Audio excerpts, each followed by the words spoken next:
খবরটা কানে আসতেই মনে হবে কেউ হয়তো মজা করছে, এরকম খবর হয়তো অবাস্তব, কিন্তু গত 15 দিনে সমুদ্রের বুকে যা ঘটে গেছে সেটা কোনো রূপকথা নয়, বরং হাড় কাঁপানো বাস্তব।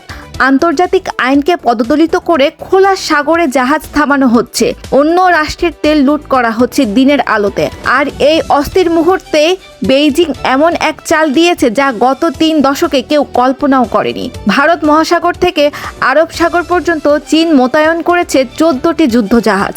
এটা শুধু মহড়া নয়, বরং ওয়াশিংটনের প্রতি এক স্পষ্ট বার্তা। আমেরিকার ভূমিকা ও পাল্টে যাওয়া বিশ্ব।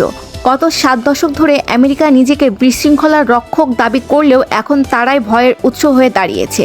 রাশিয়ার বাণিজ্যিক জাহাজ আটকানো থেকে শুরু করে ভেনেজুয়েলার তেলবাহী জাহাজ চুরি করে নিলামে তোলা সবই ঘটছে সবার চোখের সামনে।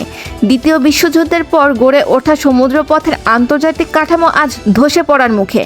আমেরিকা পুরো সমুদ্রকে নিজের ব্যক্তিগত সম্পত্তি মনে করলেও চীন, রাশিয়া ও ইরান এখনও একজোট হয়ে সেই আধিপত্যকে চ্যালেঞ্জ জানাচ্ছে।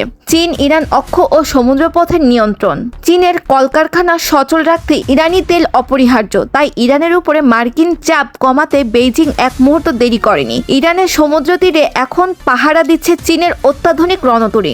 অন্যদিকে লোহিত সাগরের পথ অবরুদ্ধ হওয়ায় পশ্চিমা জাহাজগুলো দক্ষিণ আফ্রিকার উপকূল ঘুরে যেতে বাধ্য হচ্ছে। ঠিক সেই মোড়ে চীন, রাশিয়া, ইরান ও দক্ষিণ আফ্রিকা মিলে শুরু করেছে বিশাল সামরিক মহড়া, যা এই অঞ্চলে আমেরিকার একচ্ছত্র আধিপত্যের অবসান ঘটাচ্ছে। ন্যাটোর ফাটল ও তুরস্কের চাল। সবচেয়ে বড় চমক এসেছে ন্যাটোর ভিতর থেকে। ন্যাটোর দ্বিতীয় বৃহত্তম সামরিক শক্তি তুরস্ক এখন এই জোট ছেড়ে পাকিস্তান ও সৌদি আরবের গঠিত নতুন সামরিক জোটে যোগ দেওয়ার আবেদন করেছে। ভূমধ্যসাগরে গ্রিসের সঙ্গে বিরোধ ন্যাটোর একপাক্ষিক আচরণের প্রতিবাদী আশকারার এই সিদ্ধান্ত।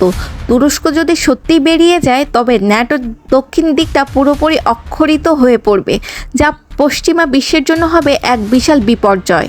1990 থেকে 2010 আমেরিকার একাধিপত্যের সেই স্বর্ণযুগ আজ অতীত। অর্থনৈতিক ও সামরিক শক্তিতে চীন আজ আমেরিকার ঘাড়ের উপর নিঃশ্বাস ফেলছে। হাইপারসনিক মিসাইল আর প্রযুক্তিতে তারা অনেক ক্ষেত্রে পশ্চিমাকে ছাড়িয়ে গেছে। দুনিয়া আজ এক ঐতিহাসিক চৌরাস্তায় দাঁড়িয়ে।